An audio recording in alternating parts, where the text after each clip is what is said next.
नमस्कार। मंच पर बैठे आई कलूरी साहब, मोनिका जी, बाकी हमारे माननीय अतिथि लोग, जय श्री राम। रायपुर से मेरा बहुत पुराना वास्ता है। मैं मध्य प्रदेश का हूँ। रायपुर पहले मध्य प्रदेश का हिस्सा था। मैं यहाँ कई बार आया हूँ। तब मुझे ऐसा लगता था कि इससे भी पिछड़े कोई शहर हो सकते हैं क्या। लेकिन इस बार जब आया तो मेरी आंखें खुली की खुली रह गईं। आज रायपुर हिंदुस्तान के 5-6 बेहतरीन शहरों में से एक देखने में लगता है। तो जहां इतनी सारी बुरी खबरें हैं, इतना वायलेंस, आतंक, उसके बीच में इतना डेवलपमेंट, इतने शरीफ लोग, इतना अच्छा माहौल अगर देखने को मिले तो इसका मतलब ये नहीं है कि इस पूरी दुनिया में सिर्फ नेगेटिव चीजें हो रही हैं। ये एक देखने का नजरिया है। आप क्या देखते हैं? कई लोग जंगल में जाते हैं और कहते हैं यहां पे तो बड़ा सुनसान है, यहां पे कांटे हैं, यहां पे ढंग की रहने की जगह नहीं है, सांप निकल सकते हैं कहीं से। कुछ लोग हैं जो जाते हैं और कहते हैं कि ये तो ईश्वर, ये तो खुद ही ईश्वर है, मदर नेचर जिसको इंग्लिश में बोला जाता है। प्रॉब्लम ये हो गया है पिछले कई वर्षों से, खास तौर पे पिछले 20-25 वर्षों से, कि इस देश में आप देखेंगे लगातार एक नेगेटिविटी का माहौल बनता जा रहा है। एक उदासीन, असहाय, पराजित समाज कैसा होता है, आज से अगर 3 साल पहले कोई हिंदुस्तान आता तो यह हम सबसे अच्छा उदाहरण था। ऐसा क्यों हुआ? जो मानसिकता है इंसान की, वो अकेले अपने आप डेवलप नहीं होती है। आज आप जो सोच रहे हैं, आप जिस तरह से बिहेव कर रहे हैं, आपके जो रिएक्शंस हैं, यहीं पे अभी जो अली साहब इतने उत्तेजित होकर बोल रहे थे, दूसरे भाई साहब जो इतने उत्तेजित होकर बोल रहे थे, इतने क्रोध के साथ बोल रहे थे, इन्हीं को अगर मैं मनाली में बैठा दूं 5-6 साल के लिए तो इनकी आवाज एकदम धीमी हो जाएगी, इनको सब हरा हरा अच्छा दिखने लगेगा। यह मानसिकता इसलिए डेवलप होती है जब आपके चारों तरफ क्योस हो, कॉन्फ्लिक्ट हो, संघर्ष हो। आप सुबह उठते ही साथ अपना फोन, आजकल तो व्हाट्सएप, आंखें नहीं खुलती लोग पहले व्हाट्सएप खोलते हैं, गुड मॉर्निंग का मैसेज जो आदमी भेजता है, तुरंत उसके 2 सेकंड बाद कोई ऐसी खबर भेजता है जिसको पढ़ के आप उत्तेजित हो जाते हैं, विचलित हो जाते हैं। हमारे दिन की शुरुआत ऐसे होती है। इंटेलेक्चुअल टेररिज्म जो सब्जेक्ट है, बौद्धिक आतंकवाद, पहली बात तो यह है कि अपने आप में ही बड़ा एक विचित्र बौद्धिक आतंकवाद। बुद्ध, गौतम बुद्ध जिनको हम बोलते हैं, उनका नाम तो सिद्धार्थ था। बुद्धि मतलब जब आपको किसी चीज का ज्ञान हो जाए, और जिसको ज्ञान हो गया उसका आतंकवाद से क्या लेना देना। तो ये बौद्धिक आतंकवाद इस तरह से कहना है जैसे आप कहें हिंसक गांधी या हिंसक बुद्धा। तो या तो बुद्धि नहीं है या आतंक नहीं है, हम कुछ गलत समझ रहे हैं। तो इसलिए मैं आपको अगले 10-15 मिनट में यह बताने की कोशिश करूंगा कि ये जिसको हम इंटेलेक्चुअल टेररिज्म बोलते हैं, ये है क्या चीज। क्योंकि इंटेलेक्चुअल टेररिज्म में जहां भी जाता हूं उसकी बात होती है तो लोग कहते हैं, अच्छा बताइए, आप में से कोई बताएगा मुझे कि इंटेलेक्चुअल टेररिस्ट, 2-4 इंटेलेक्चुअल टेररिस्ट के नाम बताइए। कोई बता सकता है मुझे? आप बताइए, और बताइए।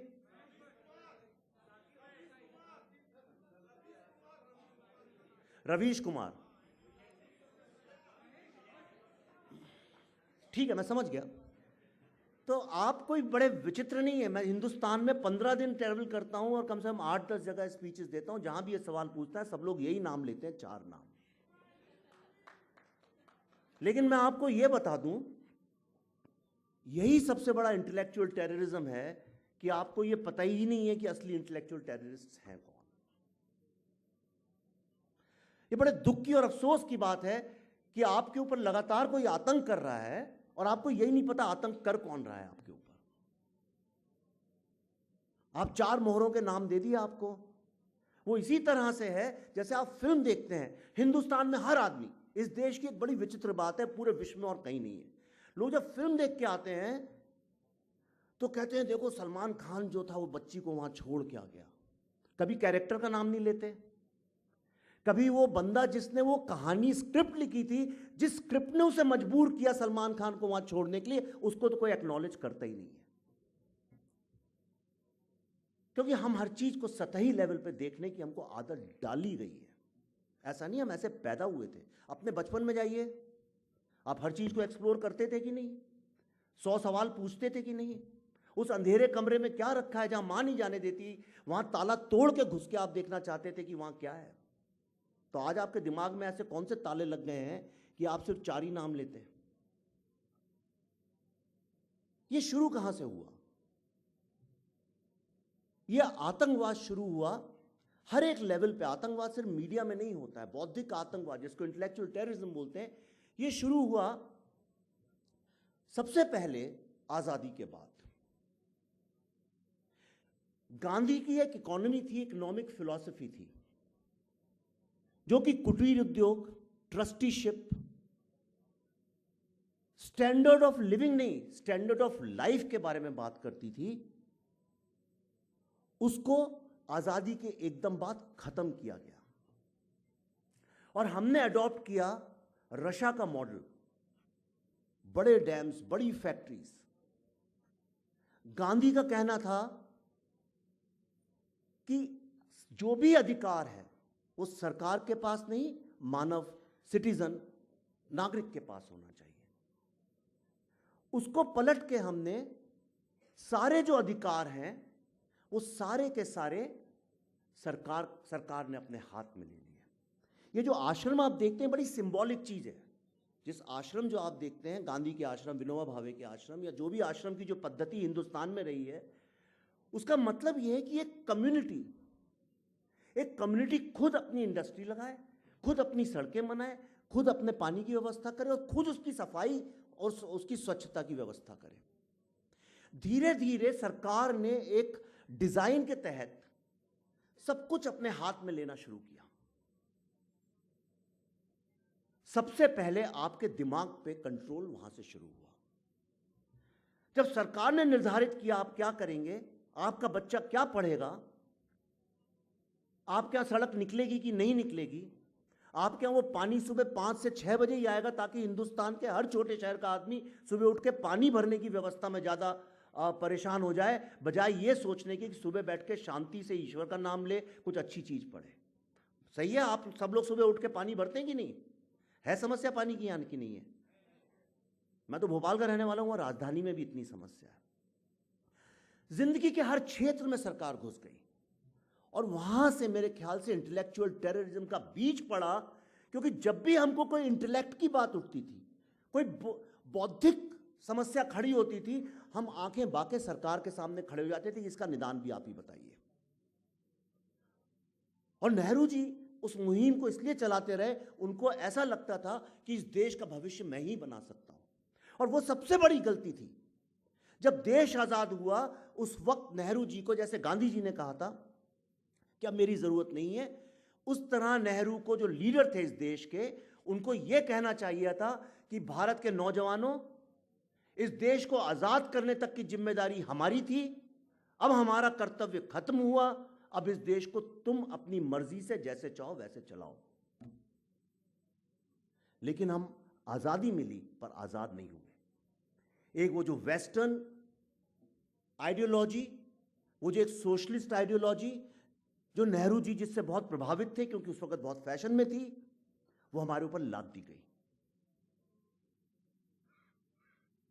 हम गरीब को एम्पावर करने की जो बात है हमने कभी नहीं की। हमने गरीब को पैसे दे दे के और डिसएम्पावर करने का जो काम है, वहां सबसे पहला इंटेलेक्चुअल टेररिज्म वहां से शुरू हुआ। सन 70 के दशक में, मुझे डेट याद नहीं रहती है, मोनिका जी ज्यादा अच्छे से जानती होंगी, एक और बहुत बड़ी दुर्घटना इस देश में हुई। और बड़ा अफसोस की बात है जिसके बारे में कोई भी बात नहीं करता, जो लोग इंटेलेक्चुअल टेररिस्ट को गाली देते हैं वो भी नहीं करते, जो लोग बरखा राजदीप को गाली देते हैं वो भी नहीं करते, जो सेक्युलर लोगों को गाली देते हैं वो भी नहीं करते। हम भूल ही गए इस बात को, कोई इस विषय में बात ही नहीं करता। 70 में इंदिरा गांधी ने कॉन्स्टिट्यूशन में एक अमेंडमेंट किया। हमारे कॉन्स्टिट्यूशन को माना जाता था कि ये विश्व के सबसे अच्छे लिखे हुए कॉन्स्टिट्यूशंस में से एक है। सही बोल रहा हूं? हमारे कॉन्स्टिट्यूशन में 2 शब्द जोड़े गए,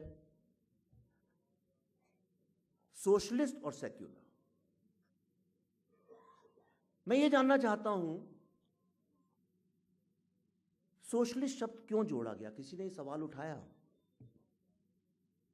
आपको पता होगा उसके चंद ही वर्ष पहले श्री लाल बहादुर शास्त्री की बड़ी एक मिस्टीरियस तरीके से ताशकंद में मृत्यु हुई थी, जिसका आज तक सरकार जवाब नहीं दे पाई है कि वो नेचुरल डेथ थी या वो एक पॉइजन देके उनको मारा गया था।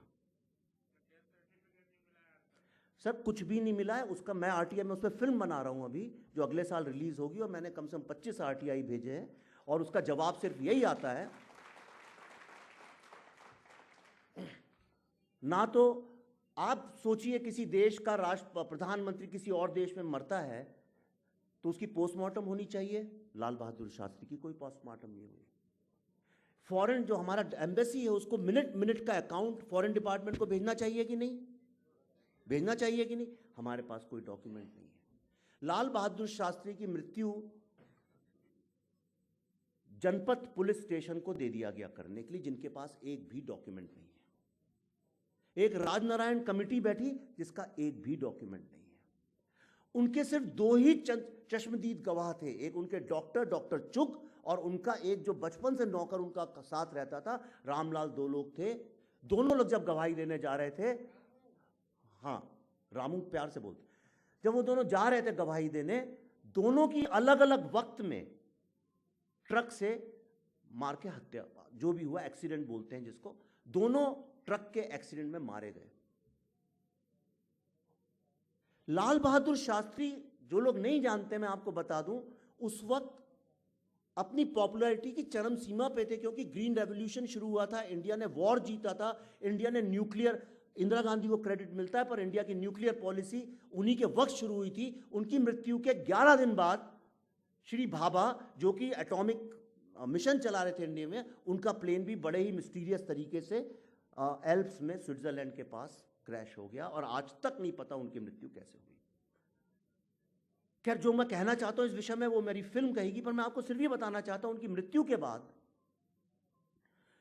भारत में साप्ताहिक हिंदुस्तान से ज्यादा स्पुतनिक नाम की मैगजीन बिकने लगी। इंदिरा गांधी जब प्रधानमंत्री बनी, हिंदुस्तान की हर योजना में यूएसएसआर का हाथ था। जब मैं पढ़ता था तो सारी बुक्स जो थी, केमिस्ट्री, फिजिक्स, ये सब रशिया की बुक्स छप के आती थी। हिंदुस्तान के हर शहर में, ऑलमोस्ट हर अच्छे शहर में उनकी एक कल्चरल विंग होती थी, उनकी फिल्में दिखाई जाती थी। और धीरे धीरे जो सोशलिस्ट पूरी जो कल्चर, एजुकेशन, लिटरेचर, आपको याद नहीं होगा शायद, बहुत सारे लोग यहाँ पे जो हैं वो अगर 40-45 साल की उम्र से थोड़े बड़े हों तो उनको ये पता होगा कि रशियन बुक्स के फेयर्स लगा करते थे साल में एक बार हर शहर में, आपको पता है। हिंदुस्तान में रशिया इस तरह से घुसा था जिस तरह से आज कोका कोला और मैकडॉनल्ड्स घुसे हुए। क्या आपको लगता नहीं ये संयोग है कि इसी के साथ साथ हमने कॉन्स्टिट्यूशन में सोशलिस्ट वर्ड जोड़ा और सेक्युलर वर्ड जोड़ा? यह था number 2 intellectual terrorist attack India के ऊपर। इंटेलेक्चुअल टेररिज्म का मतलब यह कि आपकी जो मानसिकता है, आपका जो सोचने का तरीका है, आपका जो माइंडसेट है, आपके जो विचार हैं, उनको बदला जाए। जैसे धर्म परिवर्तन होता है, इसी तरह वैचारिक परिवर्तन की जो पूरी प्रोसेस है, वही तो इंटेलेक्चुअल टेररिज्म है। और तब से हिंदुस्तान में सोशलिज्म और सेक्युलरिज्म की डिबेट वो तो अभी चालू हुई है, पर हिंदुस्तान के जितने बच्चे 70 और 80 के दशक में बड़े हुए हैं, वो सब ये मान के चलते आए हैं कि यही जो है, इसी में अल्टीमेटली मोक्ष मिलता है। सेक्युलरिज्म हिंदुस्तान में हो ही नहीं सकता ये संभव ही नहीं है। जैसे कि दूध में नींबू डालिए, दूध, उसके बाद दूध नहीं रहता। सेकुलरिज्म वर्ड आज से 2000 साल पहले यूरोप में इसलिए शुरू हुआ था क्योंकि तब जो धर्म था वो स्टेट के अंदर रहता था। क्रिश्चियनिटी नई नई शुरू हो रही थी। क्रिश्चियनिटी एक्सपेंशनिस्ट, मतलब अपने को फैलाने वाला धर्म है। तो किस तरह से क्रिश्चियनिटी को फैलाया जाए, इसके लिए सेक्युलर वर्ड यूज किया गया था, ताकि जिस देश में, जिस स्टेट में, जिस गांव में इसको ले जाया जाए, वहां की स्टेट से कहा जाए कि भाई आपका जो धर्म है उसके अलावा भी इसको प्रैक्टिस किया जाता है। जैसे हम लोग डेवलपमेंट को आज एक कैंपेन, पॉलिटिकल कैंपेन की तरह यूज करते हैं, उस तरह सेक्युलर वर्ड को एक रिलीजियस कैंपेन की तरह से यूज किया गया था, जिसकी हिंदुस्तान में कोई आवश्यकता इसलिए नहीं थी क्योंकि हमारे यहां तो किसी भी भगवान, किसी भी धर्म, पत्थर, बरगद का पेड़, किसी को भी मानने की आजादी थी। हमारे यहां सोशलिज्म वर्ड की इसलिए जरूरत नहीं थी क्योंकि हमारी विलेज इकोनॉमी थी और हमारे यहां बिना सोशलिज्म को अडॉप्ट किए हुए गांव चल ही नहीं सकता। आज भी अगर देखिए तो पड़ोसी से औरतें आज तक सन 2017 में जाओ बेटा नींबू ले आओ, जाओ बेटा दही ले आओ, ये विश्व में और तो कहीं नहीं कर सकते आप। हिंदुस्तानी कल्चर है। उसके बाद अगर आप देखें एक नियोजित तरीके से हमारे आर्ट्स और लिटरेचर में आज कौन सा ऐसा बच्चा है यहां पे जिसने नाम भी सुना हो सुमित्रा नंदन पंत, निराला, प्रेमचंद, इन सबका? बताइए कोई हिंदी के 3 महान कवि जो आज की तारीख में कोई जानता हो यहां पे? हिंदी के एक साहित्यकारों के नाम बताइए 3-4। दुष्यंत कुमार के बाद गाड़ी रुक गई, उन्हीं की बस अभी तक हम लोग वही एक तो पत्थर में ऐसा उछालो यारो आसमान, इसके अलावा हम कोई शेर जानते भी नहीं। जो नाम जानते होंगे वो सरकार के लघुए भगुए होंगे, जिनको 80-90 के दशक में सरकार से कुछ ना कुछ मुआवजा मिला होगा और सरकार की चापलूसी करते मिलेंगे। आप बताइए तो जरा कुछ 4-5।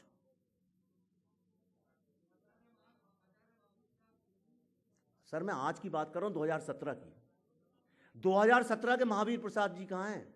2000 की महादेवी वर्मा कहां हैं? तो एक सिस्टमैटिक तरीके से जितने हिंदुस्तानी प्रेस थे, गीता प्रेस और इस तरह के जितने प्रेस थे, सबकी कमर टूट गई, सबको धीरे धीरे खत्म कर दिया गया और सारा का सारा वेस्टर्न पब्लिशिंग हाउसेज ने टेक ओवर कर लिया। और आज अफसोस की बात है कि आज जब हम कहते हैं कि हिंदुस्तान का सबसे बड़ा बिकने वाला कौन सा साहित्यकार है, अगर आप गूगल में टाइप करें तो नाम आएगा चेतन भगत, जिनकी फिल्म आ रही है अगले महीने, हाफ गर्लफ्रेंड। ये हमारे साहित्य का स्तर है।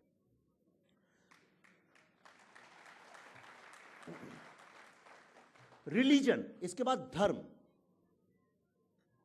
मैं बहुत धर्म को मानता नहीं हूं, लेकिन धर्म को समझता हूं। आज जो ये गाय की बात चल रही है इस देश में, ये क्यों चलनी चाहिए? अमेरिका में घोड़े का मांस बैन है, आप घोड़ा नहीं काट सकते, वहां पे हॉर्स मीट खाया जाता है, डेलिकेसी है। जो लोग बाहर घूमे हो हिंदुस्तान के बाहर वो जानते होंगे हॉर्स मीट बहुत महंगा बिकता है, क्योंकि वो बहुत बड़ी डेलिकेसी, पर अमेरिका में अलाउड नहीं है। इसलिए अलाउड नहीं है क्योंकि वहां पे घोड़े पे लोग यात्रा करते थे, उनकी जीवन की एक यूटिलिटी है वो। इंग्लैंड में जो बतख होती है उसका मीट नहीं अलाउड है। अलग अलग कंट्रीज में, ऑस्ट्रेलिया में कैंगरू को नहीं मार सकते आप। पर इस देश का दुर्भाग्य ये देखिए, जहां पे 70% देश खेती और गाय पे आधारित निर्भर है, वहां पे पिछले 1 महीने 1 साल से पता नहीं कब से इसी बात पे बहस चल रही है कि लोगों को गाय खाना कितना पसंद है। और उन सबसे मैं ये सवाल पूछना चाहता हूं कि भाई तुम्हें गाय का मांस इतना पसंद है तो अपनी मां से तो बोलो अपने किचन में बनाए सबसे पहले। कौन सा ऐसा हिंदुस्तानी है जिसके किचन में गाय बनती हो? कौन सा ऐसा हिंदुस्तानी है? लोगों को यह लगता है, ऐसा मीडिया बताता है कि हिंदुस्तान का हर मुसलमान जो है वो गाय का मांस खाना पसंद करता है। मैं जिस गांव से आता हूं उसका नाम है धन्योरा, उत्तर प्रदेश में शाहजहानपुर जिले में गांव है, जहां आज भी बिजली और पानी नहीं पहुंचा। अच्छा हुआ नहीं पहुंचा, क्योंकि जब मेरे घर में कोई बचा नहीं, मैं अकेला एक वारिस हूं, और मैं कई सालों से गांव गया नहीं हूं, लेकिन हमारी कुछ ज़मीन 10-20 बीघा ज़मीन होगी, और गांव में ऐसा होता है कि जो गाय होती हैं ये पिछले 100 सालों से इनकी परिवार आपके साथ पल रहा है, उनके बच्चे होते हैं वो भी पलते रहते हैं, धीरे धीरे करते करते तो परिवार का हिस्सा बन जाती हैं। तो हमारी जो 10-15 गाय थी, आप जानते हैं उनकी देखरेख कौन कर रहा है आज? हमारे गांव के जुलाहे मुस्लिम होते हैं। और यूपी और बिहार में आप जाएंगे, इतने गांव में अगर आप ट्रैवल करें, आप कहीं भी राजस्थान में चले जाइए, हिंदुस्तान के तमाम गांव में आप देखें, आज भी जो मुस्लिम लोग हैं गाय की पूजा करते हैं, उसको मां मानते हैं, कभी उसका मांस खाते ही नहीं। 2014 के पहले जब ये बीफ बैन की कंट्रोवर्सी चली, उसके पहले कहां ये जिक्र उठता था? कौन कहता था हम बीफ के बिना जिंदा नहीं रह सकते? तब भी उतना ही मिलता था, आज भी उतना ही मिलता है। तो रिलीजन में, आपके कस्टम्स में, बरखा दत्त का आपने नाम लिया, बरखा दत्त हमेशा सवाल उठाती हैं हर साल कि हिंदुस्तान की और हिंदू औरतें कितनी रिग्रेसिव हैं, कितनी पिछड़ी हुई हैं जो करवा चौथ का व्रत रखती हैं। हो सकता है नए समाज के साथ, नए परिवेश में जहां एक परिवर्तन आता है, हमारी विचारधारा में, आज मोबाइल फोन लेके, हो सकता है वो गलत बात हो, लेकिन हर समय लोगों को नीचा दिखाना, हर समय उनको गिल्टी फील कराना, उनको इस बात के लिए मजबूर करना मानने के लिए कि हां आप लोग ज्यादा मॉडर्न हैं, हम समझते नहीं हैं, जबकि ऐसा है नहीं।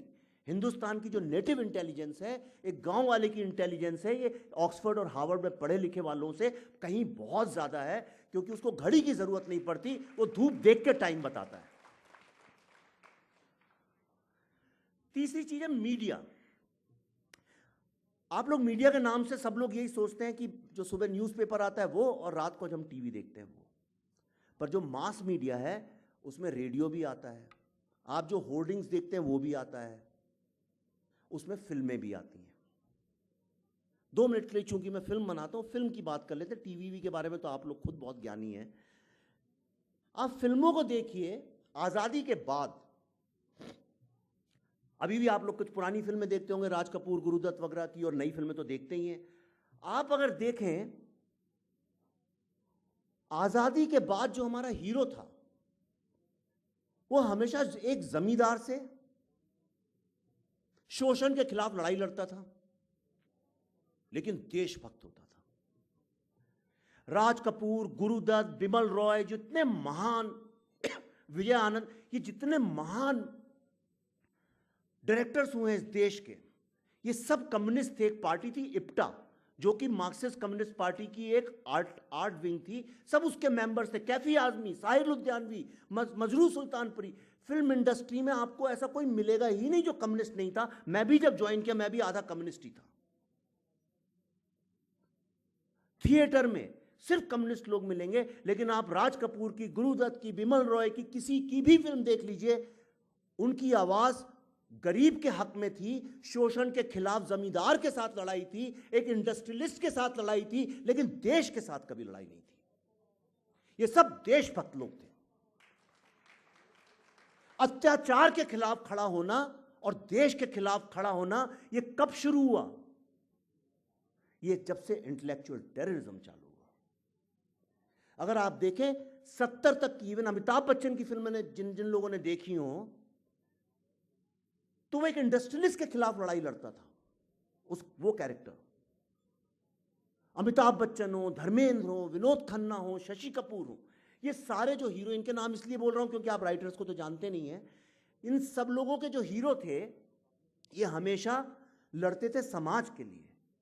और इनके बीच में आपने हमेशा देखा होगा, ऑलमोस्ट हर फिल्म में एक पत्रकार हुआ करता था। याद करिए वो पत्रकार कैसा होता था? कुर्ता पहना हुआ, फटी चप्पल, बाल बिखरे हुए, 10 दिन से नहाया नहीं, पसीना बह रहा है, गर्मी में साइकिल पे चला जा रहा है, चेन उतर गई, रुक के फिर चेन चला रहा है, चेन साइकिल नहीं चली, दौड़ के जा रहा है, सत्य की खोज में, शोषण की आवाज के खिलाफ आवाज उठाता हुआ। भारत की इज्जत, भारत के एक आम आदमी की जो व्यथा है, उसको बचाने के लिए वो पत्रकार गर्मी में चलता था। इसका मतलब ऐसा रहा होगा। फिर आया सन 90 का दशक। यश चोपड़ा, जिनने देशभक्ति की कितनी फिल्में बनाई, जिनने शोषण के खिलाफ कितनी अच्छी अच्छी फिल्में बनाई हैं, दीवार भी उन्हीं की फिल्म है, मां बेटे के रिश्ते। यहां तक हमारी फिल्म में जो हीरो था वो हमेशा एक टीचर का बेटा होगा, किसान का बेटा होगा, एक हिंदुस्तान का जन जनार्दन, आम आदमी, हिंदुस्तान की जमीन से जुड़ा हुआ, जो अच्छी हिंदी बोलता होगा। सडनली 1990 में जब शाहरुख खान और यश चोपड़ा के बेटे, मेरा इसलिए उनके नाम ले रहा हूं एक सिंबॉलिक तरीके से, मेरा मतलब ही नहीं कि वही लोग, जब ये लोग आए तो आप दो चीज नोटिस करेंगे। कभी भी आप उठा के हिंदुस्तान की फिल्में देखिए, आप नोटिस करेंगे दो परिवर्तन हुए। हमारी फिल्मों से कॉमन मैन गायब हो गया, और वो कॉमन मैन हो गया एनआरआई। सही कह रहा हूं? दूसरी चीज ये हुई कि वही पत्रकार जो साइकिल में पसीना बहाता हुआ आम आदमी के लिए लड़ाई लड़ता था, वो पत्रकार अब उस एनआरआई हीरो का दोस्त बन गया, और अब वो मर्सिडीज में घूम के बार में दारू पीते हुए आइटम नंबर वाली लड़की के साथ डांस करता हुआ दिखने लगा।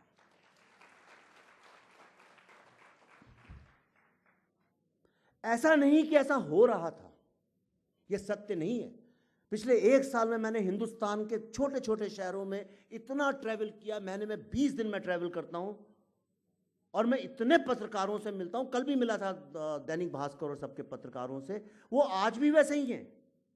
वो आज भी स्ट्रगल करता हुआ, 10, 15, 20 हजार की सैलरी लेता हुआ, अपने मालिक को गाली देता हुआ, समाज को गाली देता हुआ, सिस्टम को गाली देता हुआ, कुछ बदलने की चाह रखते हुए आज भी वो गर्मी और ठंडी में उसी तरह मेहनत करके काम करता है।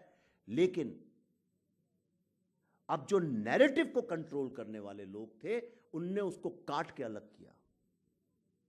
उनने हिंदुस्तान की फिल्मों में अपने लोगों को डाला जो कि खुद करप्ट थे। क्यों? वो जस्टिफाई करना चाहते थे। मैं जहां भी जाता हूं एक सवाल हमेशा पत्रकारों से पूछता हूं, यहां हैं पत्रकार लोग कुछ हैं, मुझे ये बताइए, हिंदुस्तान में जो सबसे रईस कोई पत्रकार हो सकता है, उसके पास कितनी संपत्ति हो सकती है?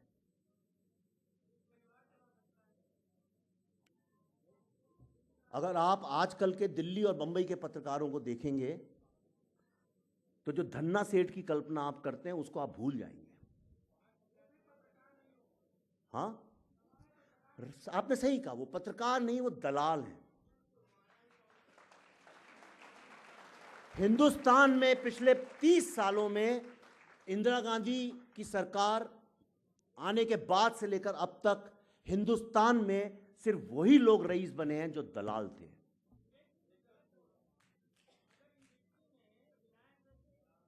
सवाल जवाब करेंगे, अभी सवाल जवाब करेंगे। अभी मेरा बोलने का टाइम है, आपका नहीं है। आप सुनिए,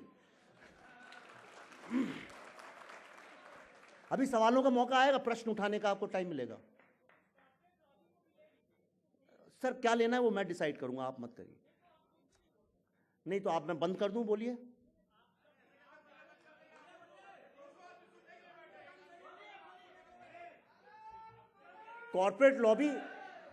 कॉर्पोरेट लॉबी की बात कर रहा हूं, आप सुनने का वो तो रखिए।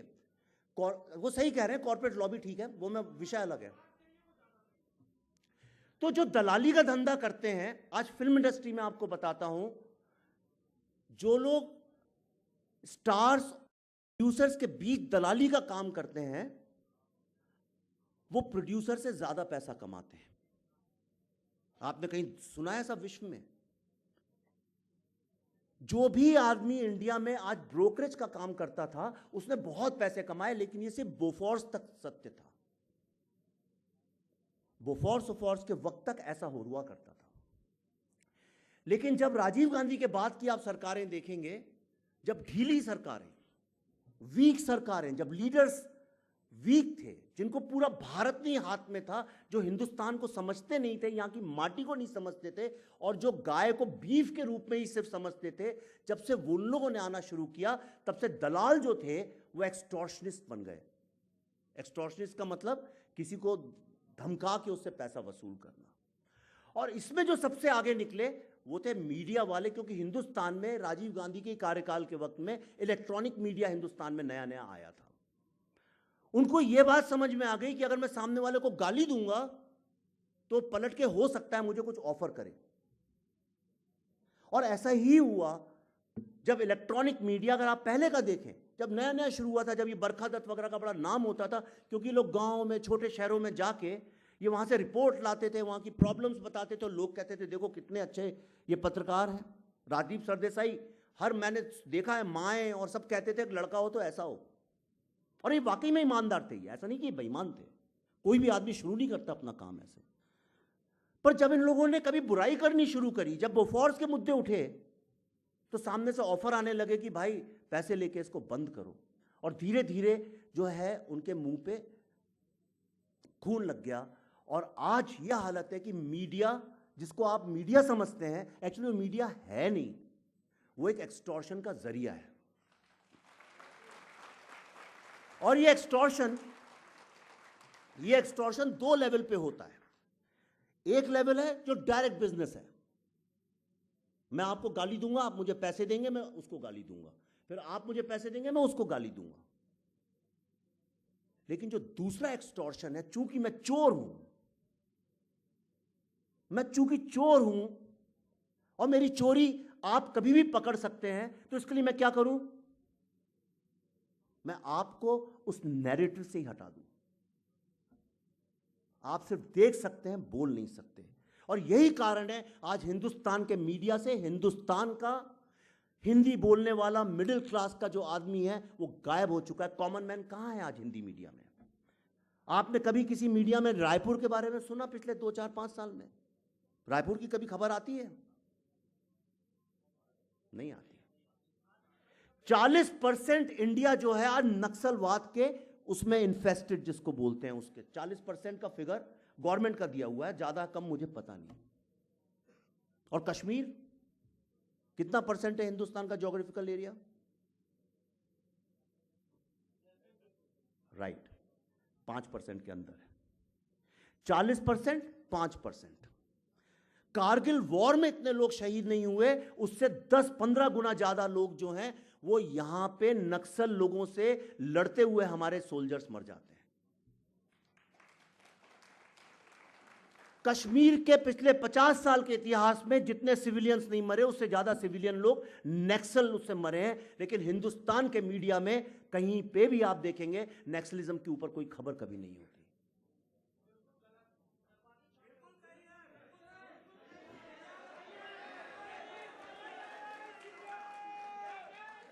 इसका उदाहरण मेरे को कहीं, देखिए, सबके अपने अलग अनुभव होते हैं जीवन में, हर आदमी का अनुभव अलग होता है। मैं अपना अनुभव बता सकता हूं। मैंने एक फिल्म बनाई, बुद्धा इन अ ट्रैफिक जैम नाम से। हमने जब बहुत रिसर्च किया 6 महीने 1 साल तक, आपको शायद ये पता नहीं है, मैं खुद नक्सली रह चुका हूं कॉलेज में। मैं खुद, हमारे प्रोफेसर जो थे वो हमें नक्सलिज्म की तरफ ले गए थे और हम लोग बसें जलाते थे, विधानसभा पे अटैक करते थे और इस देश को हम भी बंदूक उठा के बदलना चाहते थे। भगवान का बड़ा शुक्र था, शायद कि कर्म अच्छे रहे होंगे मेरे परिवार में बुजुर्गों के, कि अकल सही टाइम पे आ गई और मुझे समझ में आया कि ये सब गलत है।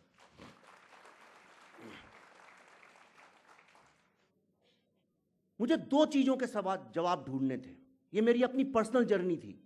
जिस देश ने विश्व के सबसे महान 4 या 5 पॉलिटिकल थिंकर्स, पॉलिटिकल इनोवेटर, जिन लोगों ने राजनीति और रणनीति की ऐसी समझ दुनिया को दी जिसके पैरेलल 2 या 4 ही हैं पूरे विश्व में, चाणक्य, कृष्ण रणनीति, गांधी, उस देश में माओ क्या कर रहे हैं मुझे आज तक समझ नहीं आया। दूसरी चीज, कोई भी लड़का जो है जब तक कॉलेज में नहीं पहुंचता, 12th करने के बाद ही तो आदमी कॉलेज में जाता है। रायपुर छोड़ के भोपाल जाएगा, जबलपुर जाएगा, दिल्ली जाएगा, जेएनयू जाएगा। क्या यह कल्पना की जा सकती है कि इस देश का कोई भी परिवार या मां बाप ऐसे हो सकते हैं जो अपने बच्चे से कहते हो जिस दिन जेएनयू में एडमिशन हो उस दिन जाके तुम वहां पे भारत के टुकड़े करने की बात करना, वहां पे तुम अफजल गुरु की वाहवाही में नारे लगाना? क्या यह संभव है? ये कॉमन सेंस से ही संभव नहीं है। तो बच्चा कॉलेज में जाते ही साथ कैसे सीख जाता है? मतलब उसे वहां पे कोई सिखाता है? तो हमने जब रिसर्च किया तो मुझे यह समझ में आया कि जिस तरह से ये आईएस वाले छोटे छोटे 8-10 साल के बच्चों को मदरसे में ब्रेन वॉश करके सुसाइड बॉम्बर बना देते हैं 72 हूरों या जन्नत के लालच में, इसी तरह से हमारी यूनिवर्सिटीज में लड़कों को इंटेलेक्चुअल टेररिस्ट बनाने का काम किया जाता है ताकि वो वहां से निकल के इस देश में केओस का काम क्रिएट करें। चारों तरफ केओस की बात हो और आपको ऐसे लगे जैसे देश डूबा जा रहा है और सब कुछ खराब है इस देश के अंदर, इसलिए शायद नक्सलवादी सही सहारा है। ये कैसे करते हैं? मैं जानता हूं वक्त की कमी है और लोग छोटे शहरों में जल्दी खाना खाते हैं, सोते हैं, लेकिन आखिर में बोलने का यही नुकसान है कि आपके पास वक्त की हमेशा कमी रहती है। चलेगा? 9 बजे मुझे बोला गया है। अच्छा, ये कैसे होता है आप ये देखिए। ये ऐसे किया जाता है, इनकी पूरी जो स्ट्रेटजी है वो है लोगों को अलग करो, मैन वर्सेस वुमेन। सबसे पहला हथियार, औरतों और आदमियों को अलग करो। हिंदुस्तान में हमेशा औरत को शक्ति के रूप में देखा गया था। ये अबला नारी की जो बात है ये कब से शुरू हुई? हमारी फिल्में देखिए आप, सन 70 तक की फिल्में शक्ति के रूप में देखा गया। क्या इंदिरा गांधी तक को शक्ति बोला जाता था? लेकिन आप अगर देखें, ये कोइंसिडेंस की बात आपको लगेगी कि हिंदुस्तान के सारे टीवी सीरियलों में औरतों को अबला तब से दिखाना शुरू किया गया जब से श्रीमती सोनिया गांधी ने शासन की बागडोर संभाली।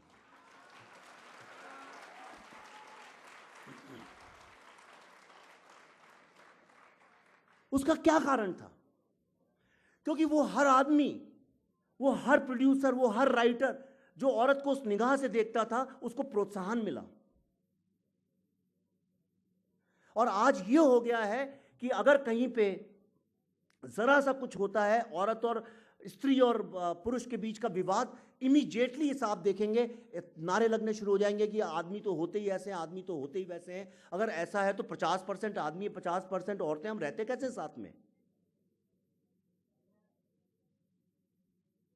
दूसरा, हिंदुओं को काटो। हिंदू मुस्लिम तो हो गया, अब हिंदू और दलित को अलग करो। मैं यूनिवर्सिटीज में जाता हूं, आपको यकीन नहीं होगा, सवाल आप मेरे साथ कोई चले देखिएगा, यकीन नहीं होगा, मैं हमेशा उनसे सवाल पूछता हूं। 90% लड़कों को यह लगता है कि दलित और हिंदू अलग अलग दो वर्ग अलग अलग हैं। जैसे मुस्लिम एक ब्लॉक है, ऐसे दलित भी एक ब्लॉक है। यह सही नैरेटिव नहीं है, यह नैरेटिव गलत है। तो एजुकेशन में अगर आप देखें तो एजुकेशन में भी इंटेलेक्चुअल टेररिज्म पूरी तरह से घुसा हुआ है। अब सवाल यह उठता है कि इससे निदान कैसे पाया जाए। ये तो हम सब समझ गए कैसे होता है, क्या होता है। एक चीज आपको और बताना चाहता हूं, क्यों नक्सलिज्म गलत है। आपने विनोबा भावे का नाम सुना है? गांधी जी की एक योजना थी सर्वोदय, मतलब सबका भला हो, सबका उदय हो। उसके तहत विनोबा भावे ने, जयप्रकाश नारायण जी ने भी बिहार में काफी किया, और खास तौर पे विनोबा भावे ने एक अभियान चलाया था जिसका नाम था भूदान। जिस वक्त हिंदुस्तान में, वेस्ट बंगाल में नक्सलिज्म उभर रहा था, ठीक उसी वक्त बंदूक लेके जब जमींदारों से लोग जमीन छीन रहे थे। आपको पता है ना, नक्सलवाड़ी में, वेस्ट बंगाल में जब बंदूकें लेके जमींदारों से गरीब किसानों के लिए जमीनें गोलियां मार के छीनी जा रही थी, बम फोड़ के छीनी जा रही थी, ठीक उसी वक्त में यहाँ महाराष्ट्र में, इस इलाके में, मध्य प्रदेश, ये जो पूरा इलाका है, आंध्र प्रदेश, और यहाँ पे विनोबा भावे एक धोती नंगे बदन गांव-गांव पैदल चल चल के 5 लाख एकड़ जमीन जमींदारों से सिर्फ दान में लेके गरीबों को बांटी थी। ये दो मॉडल, एक मॉडल परसुएशन का, दान का, और दूसरा मॉडल बंदूक लेके चलाने वाला। लेकिन आज अफसोस की बात, ये अपने बच्चे से या किसी से पूछिएगा, वो आपको 4 नक्सल लीडर्स के नाम बता देगा। विनोबा भावे का नाम कभी हिंदुस्तान में आता नहीं, किसी लीडर ने उनका नाम लिया नहीं, किताबों में पढ़ाया जाता नहीं। आपको किताबों में जहांगीर और अकबर और औरंगजेब के बारे में कई पन्ने पढ़ने को मिलेंगे, पर जिन लोगों ने असली में आज़ाद हिंदुस्तान को बदलने का काम किया है, उनके बारे में एक अक्षर पढ़ने को नहीं मिलेगा। यही इंटेलेक्चुअल टेररिज्म है। अब सवाल ये उठता है कि इससे कैसे निदान पाया जाए। मैं ये नहीं जानता हूं कि पॉलिटिकली क्या किया जा सकता है, पर मैं एज अ सिटीजन जानता हूं। मैं बॉलीवुड में काम करता हूं, मैं फिल्में बनाता हूं, और बॉलीवुड का अपना एक तरीका है सोचने का और अपना काम करने का एक तरीका है, जहां पे लोग इश्यूज में घुसते नहीं हैं, और अगर घुसते हैं तो एक ही नैरेटिव के साथ घुसते हैं कि अगर कोई आतंकवादी बना या कोई नक्सली बना तो जरूर उसकी बहन का रेप हुआ होगा, जरूर उसके पिता पे अत्याचार हुआ होगा। बात सुनने में सही भी लगती है, कोई गलत बात नहीं है।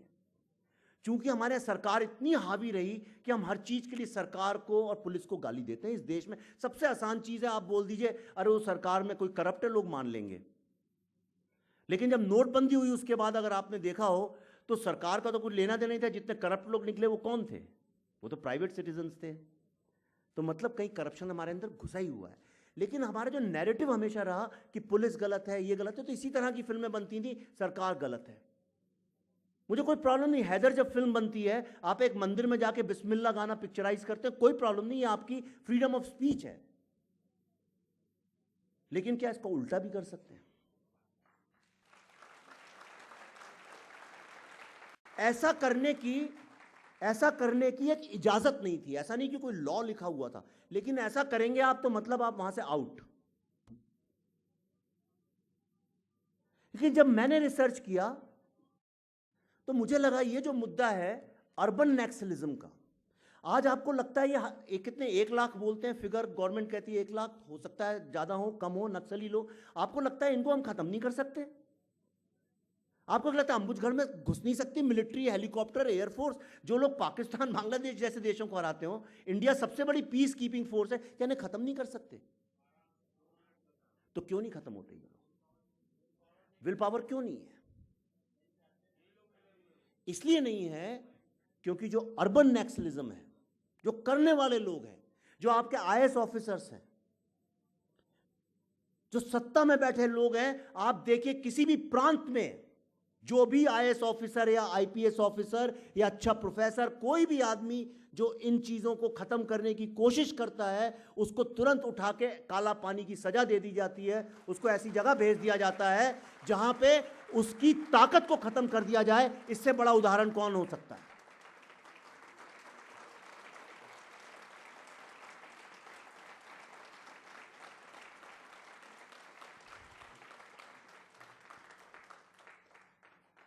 कौन है ये अर्बन नक्सल लोग? जब अवार्ड वापसी की बात चल रही थी, आपने एक नाम सुना होगा, अशोक वाजपेयी। लिखा जाता है महान साहित्यकार अशोक वाजपेयी। जिस दुष्यंत कुमार की कविताएं अभी आप पढ़ रही थी, शायरी, वो जवानी में इसलिए मर गए क्योंकि अशोक वाजपेयी ने उनको सस्पेंड कर दिया था, क्योंकि उन्होंने इंदिरा गांधी के खिलाफ आवाज उठाई थी। शरद जोशी और दुष्यंत कुमार, ये 2 लोगों को, ये वो अशोक वाजपेयी हैं जिनने किसी से कविता लिखवाई, खुद ही उसकी समीक्षा की, और जितने सरकारी पेपर जिनको ऐड देती थी मध्य प्रदेश सरकार, उनमें उनको बोल के वो छपवाई, और इस तरह से वो साहित्यकार बने। इंदिरा गांधी की तारीफ कर करके उनके ऊपर कविताएं लिख लिख के दिल्ली में ट्रांसफर हुई, और मिनिस्ट्री ऑफ कल्चर और लिटरेचर उनके अंडर में आ गया, और उसके तहत उनने कई सारी किताबें लोगों से लिखवाई, और ये वो साहित्यकार बन गए। ये हैं अर्बन नक्सल लोग। और वो अवार्ड वापसी की मुहिम उन्हीं ने चलाई। कहते हैं इंटॉलरेंस है। क्यों इंटॉलरेंस है?